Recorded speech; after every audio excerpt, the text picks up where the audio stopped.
Bismillahirrahmanirrahim. Assalamualaikum warahmatullahi wabarakatuh. Alhamdulillah. Alhamdulillahilladzi anzala al-Qur'ana bilisanin arabiyyin mubin wa ja'alahu nuran wa hidayatan lil muttaqin.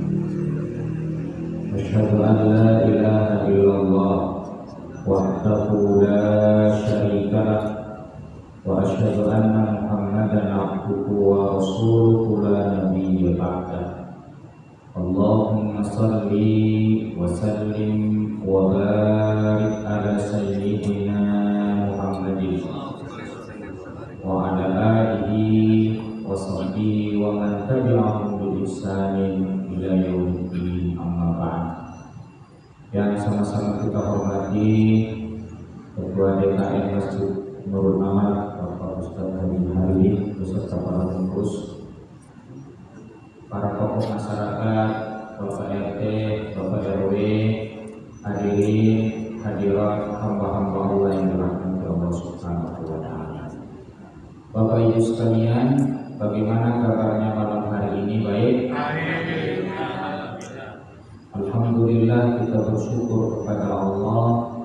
Malam hari ini kita ditakdirkan berkesempatan untuk mengikuti taklim pada kesempatan malam hari ini. Ini juga sebuah rezeki Bapak Ibu, ya. Jadi rezeki itu bukan hanya ini. Apa ini Pak? Ini jari, ya. Simbol uang, ya. Jadi rezeki itu ketika kita melakukan kebaikan, diberikan kesempatan melakukan kebaikan, itu juga rezeki. Anak yang soleh rezeki, suami yang soleh bu rezeki, istri yang solehah rezeki, dapat berkat rezeki, gaji naik 2 kali lipat, itu Masya Allah. Kesehatan rezeki, dan kita diberikan kemampuan dan kemauan untuk sholat berjamaah juga rezeki. Berbahagialah. Makanya kata penulis kitab Al-Hikam Imam Athaillah, siapa orang yang merasa bahagia saat melakukan kebaikan kepada manusia dan bahagia saat dia melakukan ketaatan kepada Allah, saat itu ia telah mencicipi percikan dari surga Allah Subhanahu. Jadi kalau bapak-bapak dan ibu-ibu senang taklim, senang membaca Al-Quran, senang untuk taat kepada Allah, itulah sepenggal surga. Senang, ya, bapak-bapak senang ngasih duit sama bini, halo Pak. Nah itu, kalau ibu-ibu senang nggak dikasih duit sama suami? Tuh dengerin curhat Pak, ya. Makanya hadirin, sungguh bahagia orang-orang yang dekat dengan Allah, ya. Orang yang dekat dengan Allah itu Pak, Masya Allah, saat dia sukses, dia merasa itu adalah kumpulan nikmat Allah yang wajib disyukuri. Maka kita sombong, tetap baik kepada manusia. Ketika dia mendapatkan kesulitan hidup, dia yakin Allah yang Maha Penolong akan menolong dirinya. Maka dia berikhtiar dan dia tidak pernah putus harapan. Masya Allah. Itulah indahnya orang yang dekat dengan Allah. Termasuk, ya, kita akan melanjutkan kajian kita surat Yusuf, ya. Tema sentral dari surat Yusuf itu adalah pengaturan Allah, itulah yang terbaik. Jadi setelah kita berikhtiar, kok kemudian Allah mengatur apa yang terbaik kepada kita, itulah yang terbaik. Kita berikhtiar untuk mendapatkan untung 10 misalnya, tiba-tiba untungnya 12, itu yang terbaik menurut Allah. Tapi tiba-tiba untungnya yang kita inginkan 10 untungnya, tapi yang untung cuma 2, itu yang terbaik. Sebab kalau lebih dari itu bisa saja overdosis Pak. Halo? Bapak Ibu. Makan itu baik kan? Tapi kalau kelebihan makannya, bisa sakit jadi penyakit, betul tidak? Sama juga Bu, Allah tahu takaran dan ukuran yang terbaik untuk kita, Allah tahu. Makanya kalau gaji segitu aja yang terbaik, Masya Allah. Syukuri, ya Masya Allah. Sebab kalau 2 kali lipat dari itu, bisa jadi sibuk ngusir jadi Ustaz. Akhirnya nggak datang ke masjid nanti. Baik hadirin, kita sampai kisahnya Nabi Yusuf ini. Kata seorang ulama, siapa yang mendengarkan kisah Nabi Yusuf, maka kesedihannya akan berganti dengan kebahagiaan. Sekali lagi, kesedihannya berganti apa Bapak Ibu? Kebahagiaan. Quran surat Yusuf ini kalau diperas kisahnya, ya, apa Bu singkatannya? IPK. Ya, kalau diperas kisah Nabi Yusuf itu Bapak Ibu, kalau diperas maka akan ketemu dengan rumus ini.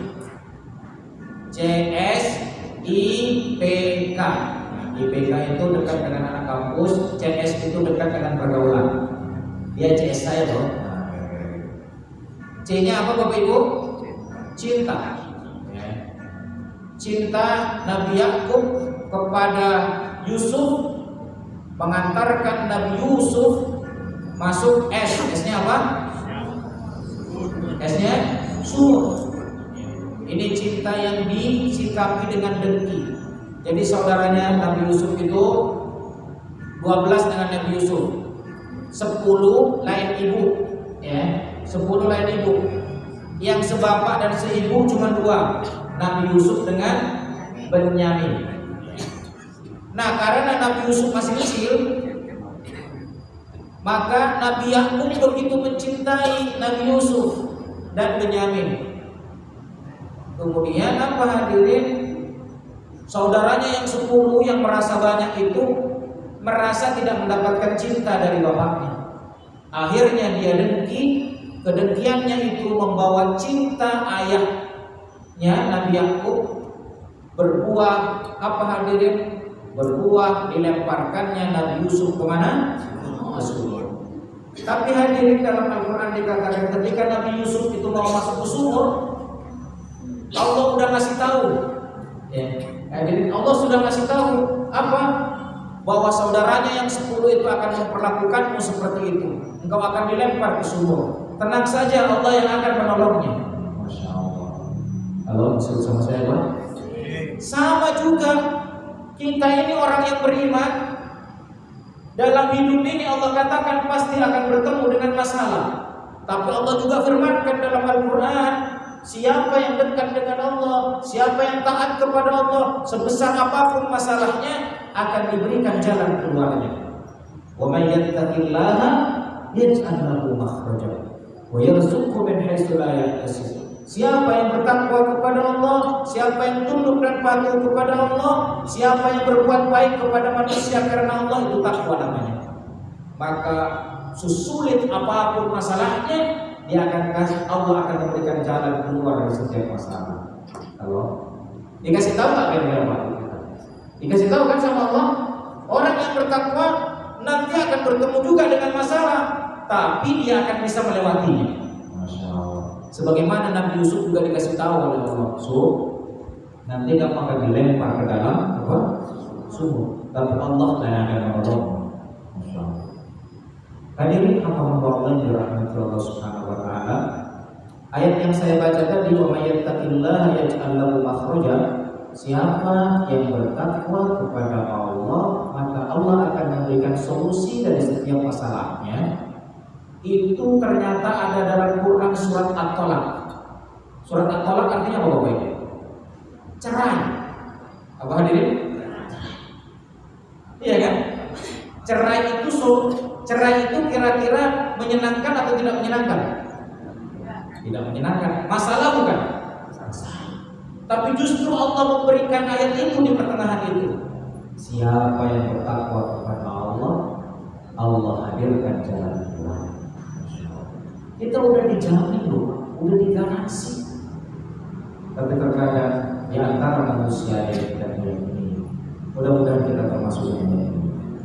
Hadirin, kemudian setelah es, sumur itu menjadi perantara Nabi Yusuf masuk ke I-nya apa? Istana. IPK dari istana masuk ke mana?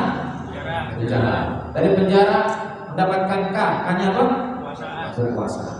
Mari, kemarin kita bahas sampai di sumur, sekarang masuk ke penjara. Ini hadirin, Pak, Nabi Yusuf itu setelah gede digodain sama ibu angkatnya, namanya Zulaikha. Itu ada 7 pintu Pak di istana, udah ditutup semua. Yusuf, kata Zulaikha, hai talak. Hai talak itu ditafsirkan dalam tafsir Syafi'i tafsir, cepat kemari, tidurlah di tempat tidur. Masya Allah. Kalau ada yang jangan di sini? Ada. Kok kenceng di sini jangan? Jangan.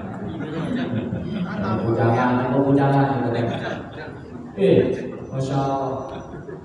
Pujangan itu hadirin ibarat orang puasa, ya kan? Orang puasa tiba-tiba suruh masuk ke dalam dapur. Di situ ada makanan enak, kebuli, terus kemudian daging, sate madura. Kira-kira ngiler nggak Bapak Ibu? Dan kata kuat imannya, tetap aja pingin. Masya Allah enak banget ini. Kan begitu kan?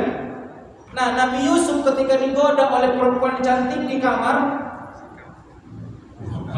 kapan aja.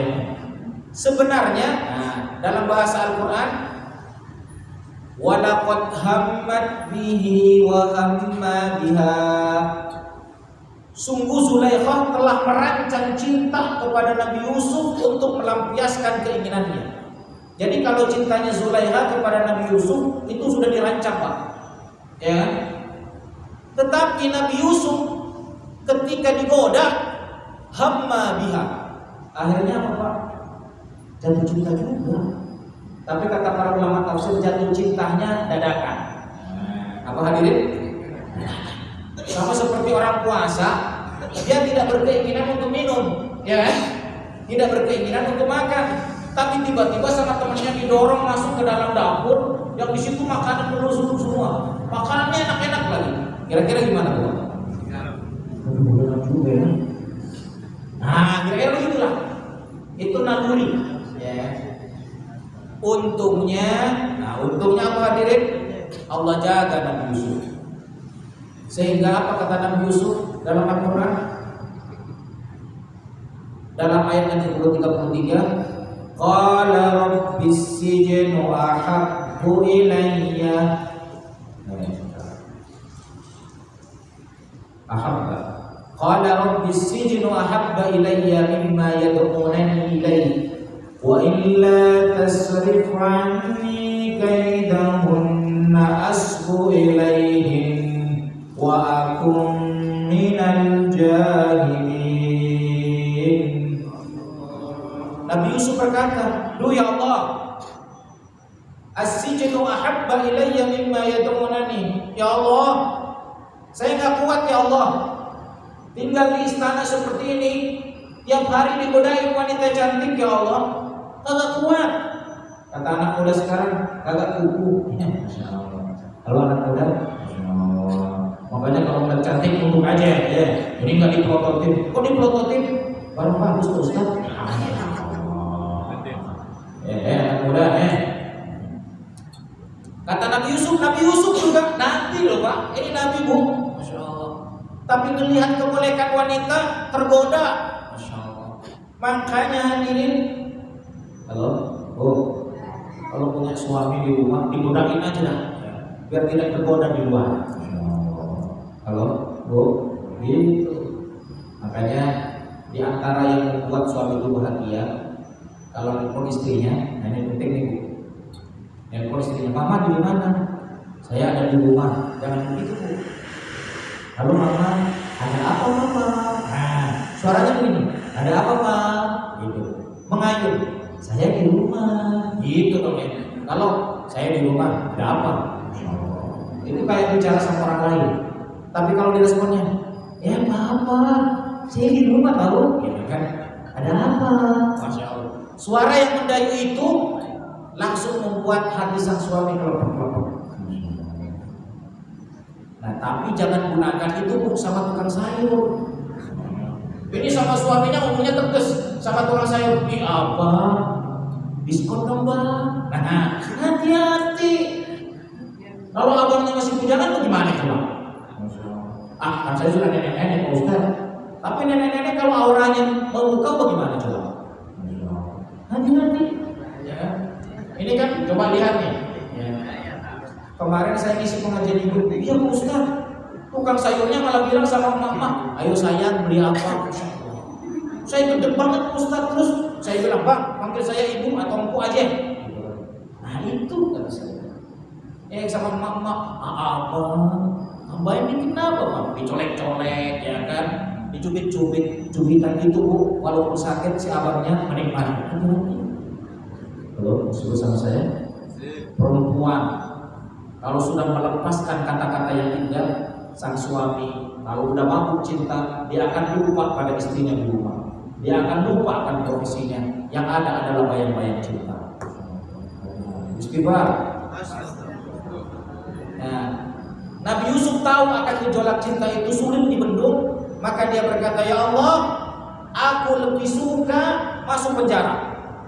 Jadi yang minta masuk penjara siapa? Yusuf. Untuk menjaga apa? Kehormatan dirinya dan kesucian jiwa. Anak muda, kalau masih sama saya, lupa kalau naik angkot terus-terusan, kenapa? Oleh karena cantik, oleh ini cantik. Ke depan baju perang kain. Sudah Pak, beri saya mobil. Kira-kira begitu ya. Kata bapaknya, alasannya mantap juga. Nah kata Pak Ustadz kan penjara, ya kan? Iya, ya kan? Masya Allah. Tapi penjara sekarang yang mobil ya. Kira-kira begitu ya. Kalau yang bujangan beli mobil ya besok. Penjalannya cuma satu. Nah hadirin, kata Nabi Yusuf, aku lebih menyukai masuk penjara daripada aku mengikuti ajakan wanita yang menggoda aku untuk melakukan kemaksiatan. Saya akan terus wa illa tasrif anni kaidakunna asbu ilaihinna, ya Allah, jika engkau tidak bentengi aku ya Allah, niscaya saya akan kalah dengan tipu daya wanita. Aku akan ikut mereka dan aku akan menjadi orang yang bodoh. Baik, saya bacakan tafsirnya nih. Ini tafsir Al-Muyassar. Qala Yusuf musta'idan min syarrihinna wa makrihinna. Berkatalah Yusuf dengan keadaan minta pertolongan kepada Allah dan perlindungan kepada Allah dari kejelekan wanita dan kejelekan tipu daya wanita. Hadirin, di dunia ini makhluk yang paling dihormati oleh sang anak adalah wanita, ibu.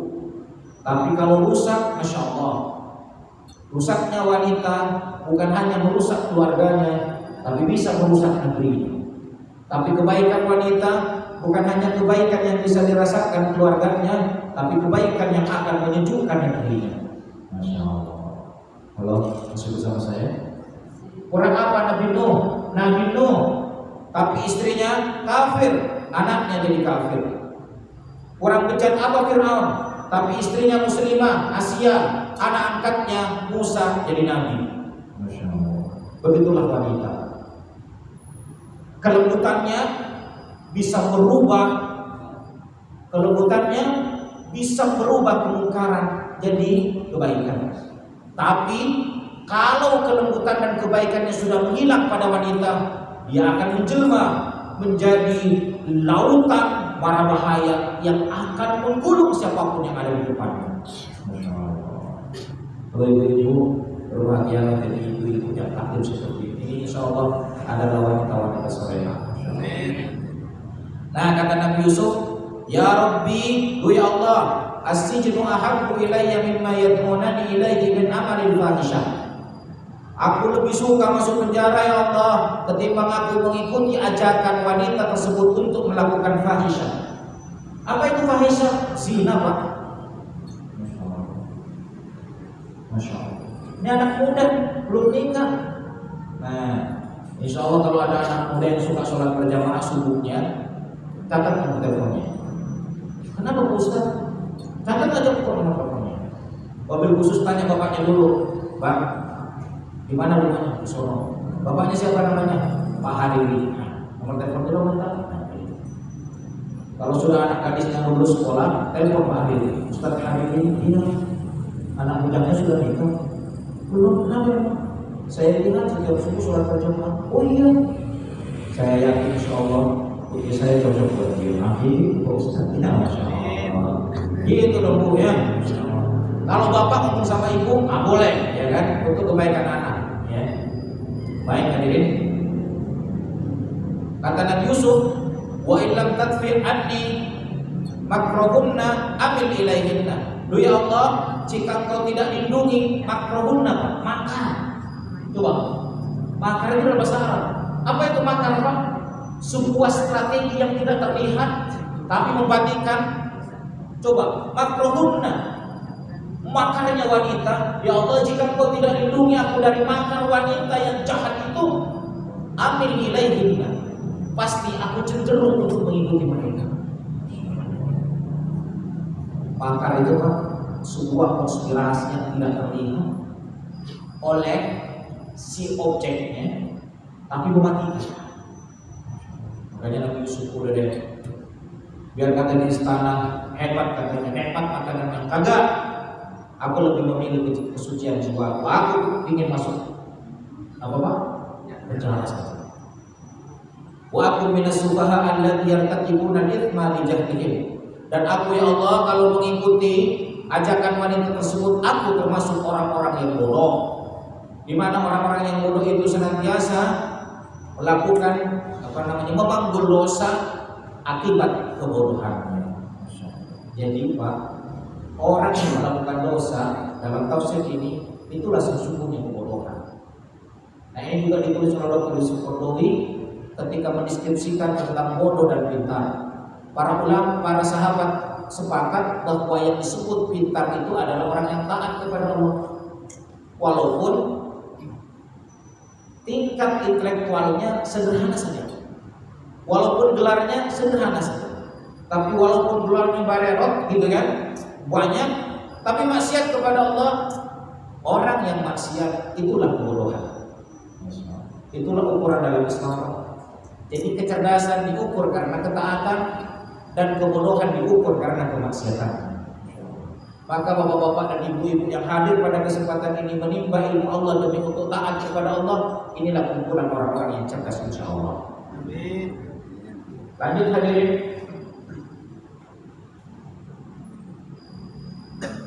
Nah ini dia. Kemudian apa? Fastajaballahu lahu. Maka kemudian ini dalam tafsir Al-Muntakhab. Fastajaballahu lahu, maka Allah mengabulkan doanya Nabi Yusuf. Fasarafa anhu syarra makrihinna, maka kemudian Allah melindungi Nabi Yusuf dari kejahatan makar atau tipu daya wanita. Innahu, sesungguhnya Allah as-sami' li da'awatil mulji'ina ilaihi. Sesungguhnya Allah Maha mendengar dari setiap doa-doa yang dipanjatkan oleh orang-orang yang berserah diri kepada Allah Subhanahu wa taala, yang bermunajat kepada Allah. Al-alimu bi ahwalihim wa bima yuslihim. Dan Allah Maha mengetahui dengan keadaan manusia dan apa yang terbaik untuk manusia. Jadi hadirin, Allah mendengar doa kita. Kalau kita minta 10, kok Allah kasih 15, itu yang terbaik. Tapi kalau kita berdoa 10, Allah kasih 1, itu juga yang terbaik. Berhusnudzonlah kepada Allah. Kenapa? Allah Al-Alim, Allah Maha mengetahui. Maksudnya apa? Tahu apa? Bi ahwalihim, dengan kondisi kalian wahai manusia. Wa bima yuslihu, dan apa yang bermaslahat untuk kalian, Allah tahu. Halo, bapak-bapak ya. Bapak-bapak mungkin waktu muda ya kan, ada 2 pilihan. ngelamar ini atau ngelamar ini? Ada yang begitu nggak kira-kira? Oh, ibu yang jawab iya katanya, Masya Allah, ya kan?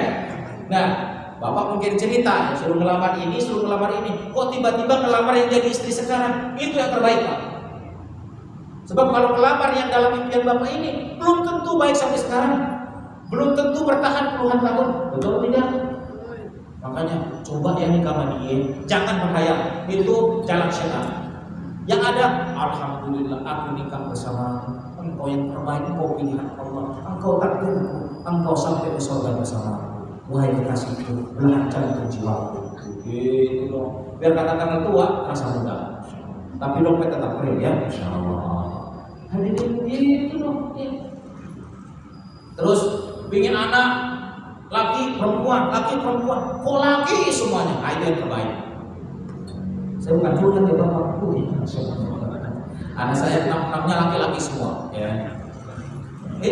Nggak coba lagi. Kalau si laki-lakinya siap, ya, kata tentara, gimana? Siap. Perempuannya bendera putih. Dan saya bersyukurnya, alhamdulillah anak laki-laki semua. Mudah-mudahan diberikan kemampuan untuk mendidik. Boleh jadi Allah tidak kasih saya perempuan karena Allah melihat saya mungkin tidak mampu untuk mendidik. Gitu aja. Husnudzon kepada Allah. Allah tahu yang terbaik untuk kita, ya kan? Kan kita seringkali coba ya punya mobil 5. Ya kalau bapak-bapak udah mobil 5, mobil aku masih ngelirik-ngelirik, ya kan? Halo, masih bersama saya Pak. Apalagi mobil 5, mau diparkir di mana ini? Ya kan? Masya Allah. Coba aja. Baik hadirin, husnudzon, ya. Hadirin, setelah masuk penjara, inilah pengantar Nabi Yusuf mendapatkan kekuasaan. Ada pengantarnya, ada perantaranya. Semua ada perantaranya, ya. Ya. Ini ada pada ayat yang ke-43. Apa perantaranya? Raja bermimpi.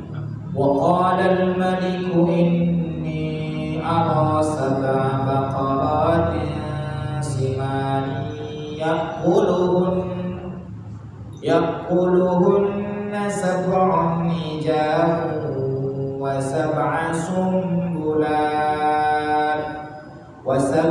sumbulatin khudrin wa ukhra yabisat ya ayyuhal mala'u aftuni fi ru'yaya in kuntum lirru'ya ta'bun. Wa qala al-malik, dan berkatalah Raja Mesir itu. Raja Mesir itu namanya Rayyan bin Al-Walid. Ar-Rayyan bin Al-Walid itu dalam tafsir Jalalain. Nama Raja Mesir namanya siapa tadi? Ar-Rayyan bin Al-Walid. Ini yang mengangkat Nabi Yusuf nanti menjadi Menteri Keuangan. Sementara suaminya Zulaikha yang bernama Kitfir Al-Aziz itu dalam tafsir Safatul Tafasir kedudukannya menteri Pak, bukan raja, ya kan? Menterinya juga Menteri Keuangan. Nah, kira-kira begitu, ya. Menteri apa? Menteri Keuangan. Nah, raja bermimpi, sesungguhnya aku melihat dalam tidurku 7 ekor sapi betina yang gemuk-gemuk, dan 7 ekor sapi yang betina yang gemuk-gemuk itu dimakan oleh 7 sapi betina yang kurus, kering dan lemah. 7 ekor apa Pak Bu? Sapi apa? Gemuk-gemuk dimakan, yang kurus, lemes lagi. Secara logika masuk akal nggak? Masa dimakan juga? Yang lemes, kurus-kurus. Sementara yang mau dimakan apa? Ya, sehat. Kalau hitungan kita udah dikeprek gitu nanti ya, kira-kira begitu. Tapi ini mimpi kan? Itu yang pertama mimpinya. Mimpi kedua, wasab asumbulatin khudrin wa ukhra yabisat. Dan aku juga bermimpi ada 7 tangkai gandum yang hijau-hijau dan 7 tangkai gandum yang kering-kering. Ya ayuhan mala, hai para pembesar negara, hai para pembesar istana, aftuni fil ru'yaya. Coba takwilkan mimpiku ini. In kuntum lirru'ya takhurun, jika kalian mampu menakwilkannya. Singkat cerita, para pembesar negara bilang, ora ono tuan raja, apa ono? Daya, ya, masya Allah, daya. Lalu ada yang bilang, tuan raja, kata salah seorang yang pernah dipenjara, saya punya teman tuan raja, sopo jenenge Yusuf tuan raja, di mana? Di penjara. Ya bawa kemari. Wow, ya kan? Setelah dibawa apa hadirin? Sub, tuan raja. Lah piye ini tafsire? Muatan tuan raja. Lo piye muatan? Jangan tergesa-gesa. Masyaallah. Dengarkan. Nah, ini kemudian perkataan Nabi Yusuf diabadikan oleh Allah dalam Quran surat Yusuf ayat 47. Qala tazra'una sab'a sinina da'aba fama hasadtum fadaruhu fi sumbulihi illa qalilan mimma ta'kulun. Begini tuan raja, 7 sapi betina itu yang gemuk-gemuk itu simbol dari kesuburan tanah.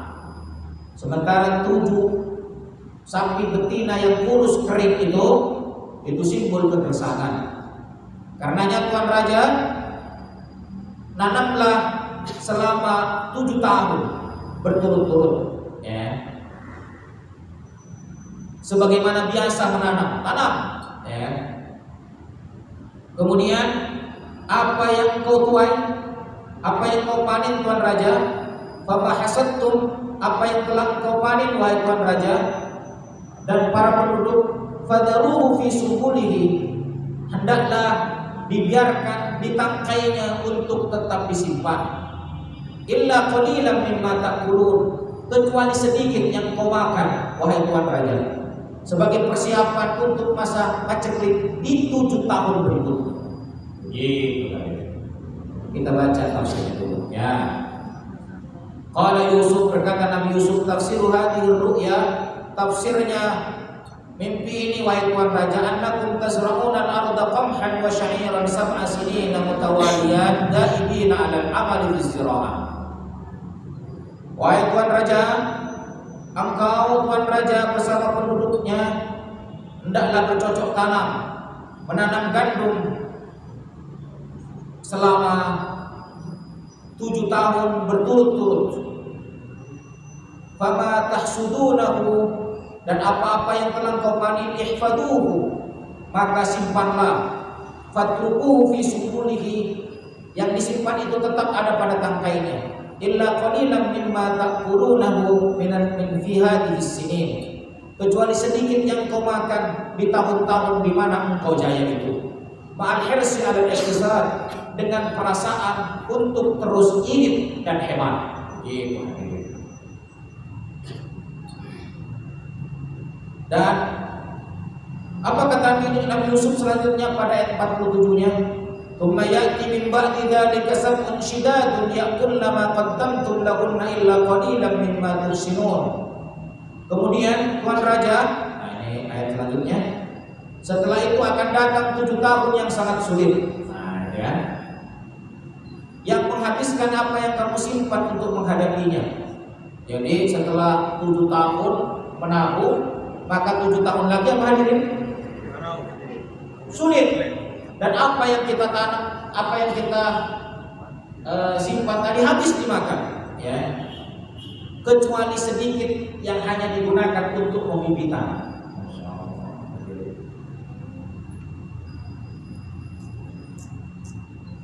Nah, setelah 7 tahun itu, maka kata Nabi Yusuf apa? 7 tahun pertama kan subur, 7 tahun kedua kering. Setelah itu Nah, ayat selanjutnya, "Tsumma ya'ti min ba'di dzalika 'amun fihi yughathun nas wa fihi ya'sirun." Setelah itu, wahai Tuhan Raja, akan datang tahun di mana manusia diberikan hujan dengan cukup, dan pada masa itu mereka semuanya memeras anggur. Artinya setelah musim paceklik 7 tahun itu semuanya subur kembali. Maka mendengar penjelasan itu, apa hadirin? Ya, inilah saatnya Nabi Yusuf masuk kepada kekuasaan. Ayat yang ke-54-nya, wa qala al-maliku tuni bihi astakhlishu li nafsi falamma kallamahu qala innaka al-yawma ladayna makinun amin. Ayat 54-nya, Tuan Raja berkata, apa itu? Datangkanlah Nabi Yusuf kemari.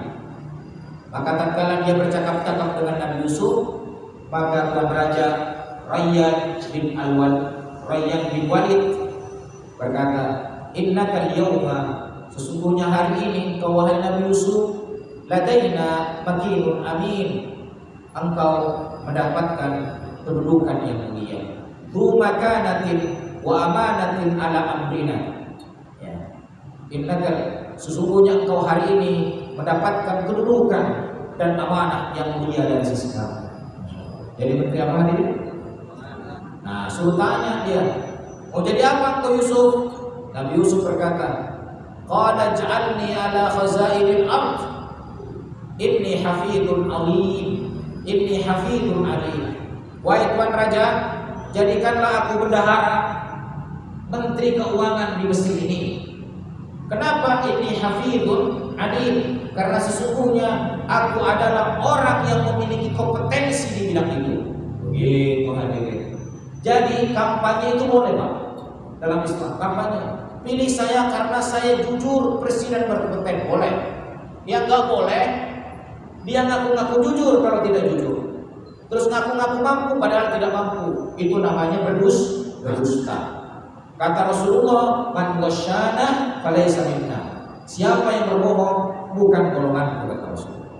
Jadi hadirin, ini ayat yang digunakan oleh para politisi, ya kan? Kalau kampanye boleh.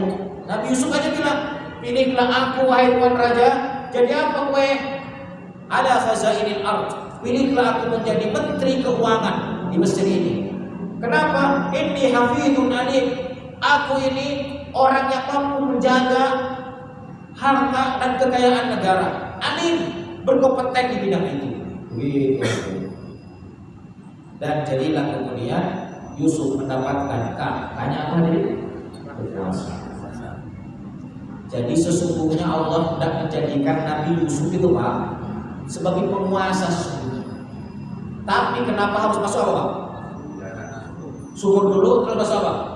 Iya, sama kalau bapak-bapak anaknya ingin jadi jenderal, apa langsung jadi jenderal? Enggak kan? Dimasukkan ke sumur dulu. Apa sumurnya? Akabri. Betul enggak? Di situ kira-kira enak enggak masuk situ? Yang paling suruh lari, ya kan?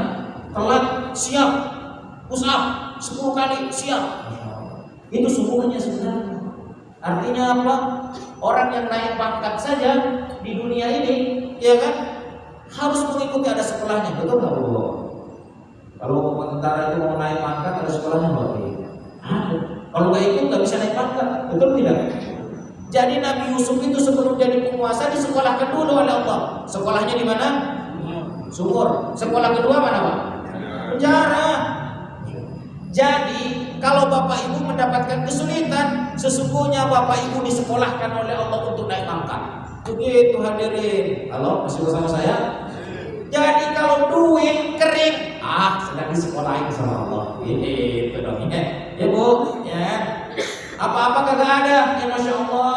Apa-apa naik semua, sedang disekolahin oleh Allah. Bentar lagi naik pangkat. begitu namanya. Apa-apa naik, ini semuanya begini. Tenang. Kesulitan hidup yang Allah izinkan bertemu dengan kita sebagai kaum muslimin, itu cara Allah mendidik kita. Itulah sekolah dalam kehidupan yang penuh dengan kesulitan dan tantangan. Kalau kita bisa melewatinya, bentaran lagi kita naik pangkat. Sebagaimana Nabi Yusuf dari sumur menuju istana, dari penjara menuju kekuasaan. Begitu. Makanya siapapun yang mendengar kisah Nabi Yusuf yang sedih, yang galau hilang, yang sedih, yang galau hilang. Ingat ya, ini bahasa karena dari Kopet Utara ini ya. Bahasanya kan begitu. Kalau naik pangkat harus apa Pak? Harus sekolah dulu. Sekolah dulu. Masya Allah ya kan? Sekolah ya. Ya. Akapri itu berapa lama? 4 tahun. Coba apa yang dilatih di situ? Kalau yang malas-malas kira-kira kuat ya?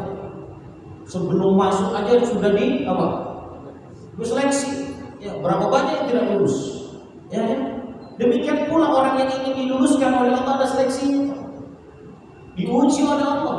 Makanya dalam kitab Riyadhus Shalihin salah satu hadis di situ mengatakan, "Man yuridillahu khairan yusif fi." Siapa yang Allah inginkan kebaikan, maka Allah berikan musibah. Apa artinya? Allah berikan kesulitan.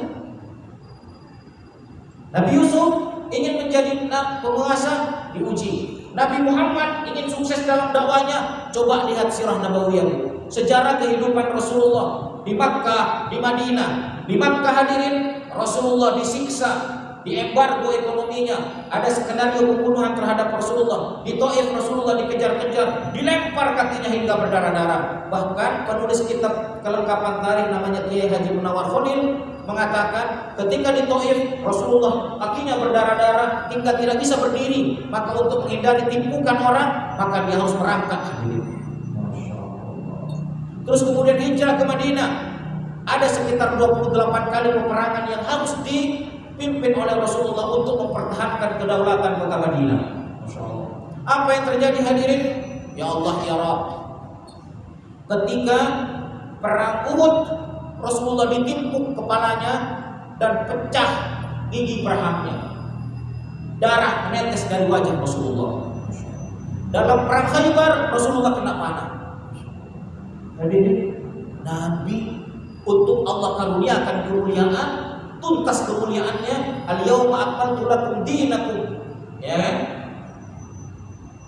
Wa akmaltu lakum nikmati wa raditu lakum al-Islam dinan. Jadi untuk Allah sempurnakan nikmatnya, Nabi Muhammad harus melewati berbagai gelombang kesulitan dalam hidup. Barulah kemudian mendapatkan kemenangan yang hilang gemilang. Idza jaa nasrullahi wal fath. Jadi Bapak Ibu, tataplah kesulitan hidup yang Allah izinkan bertemu dengan diri kita. Tataplah itu sebagai sekolah yang Allah gelar dalam kehidupan kita, karena Allah hendak menaikkan derajat kemuliaan kita. Dan kenapa Nabi Yusuf harus disekolahkan di sumur dan disekolahkan di penjara? Agar Nabi Yusuf mengerti tentang sakitnya masuk sumur dan tentang sakitnya difitnah, sehingga dia harus memilih penjara. Artinya apa? Ketika dia menjadi orang yang hebat, yang punya rakyat, dia tak lagi berhasrat untuk menyakiti rakyat, karena sakitnya itu di mana nih? Sakitnya itu di sini. Begitulah cara Allah mendidik orang hebat, sehingga ketika dia menjadi orang hebat, masya Allah, dia akan. Makanya hadirin, ketika dia menjadi bendahara dunia, bendahara Mesir, kisah lanjutannya itu kan saudaranya yang 10 itu di masa pancetnik kan datang, ya. Apakah Nabi Yusuf membalas dendam? Enggak. Dia layani semuanya. Bahkan dia kasih syarat, saya akan memberikan tambahan kalau bapakmu dan saudaramu datang kemari. Ternyata apa? Nabi Yakub dan Binyamin pun datang, dan kemudian terjadilah reuni di situ hadirin. Nabi Yusuf yang tahu tentang sakitnya difitnah, yang tahu sakitnya penderitaan di sumur, tidak membalas, dendam kepada saudaranya yang telah berbuat zalim kepadanya, tetapi dia mampu membalas kezaliman dengan kebaikan dan karyanya. Begitulah kaum muslimin dididik oleh Allah Subhanahu wa taala. Hadirin, itu saja yang dapat kami sampaikan. Mudah-mudahan sekelumit yang telah kita bahas ini menjadi ilmu yang penuh barokah untuk kita semuanya, ilmu yang mengantarkan kita semakin taat kepada Allah dan semakin bermanfaat untuk kehidupan dan kemanusiaan karena Allah Subhanahu wa taala. Amin ya rabbal alamin. Allahumma anfa'na bima 'allamtana wa 'allimna ma yanfa'una wa zidna ilma wal fahma. Allahumma anfa'na bima 'allamtana, ya Allah, jadikanlah bermanfaat ilmu yang telah Kau ajarkan kepada kami. Wa 'allimna ma yanfa'una, dan ajarkanlah kami lagi ya Allah ilmu yang bermanfaat untuk kami. Wa zidna ilma wal fahma, dan tambahkanlah ilmu dan pemahaman kepada kami ya Allah. Rabbana atina fid dunya hasanah wa fil akhirati hasanah wa qina adzabannar. Walhamdulillahi rabbil alamin. Bapak Ibu yang dirahmati Allah Subhanahu wa taala, kita tutup ta'lim kita dan membaca doa penutup majelis. Subhanallahumma wa bihamdika asyhadu an la ilaha illa anta astaghfiruka wa atubu ilaik. Assalamualaikum warahmatullahi wabarakatuh.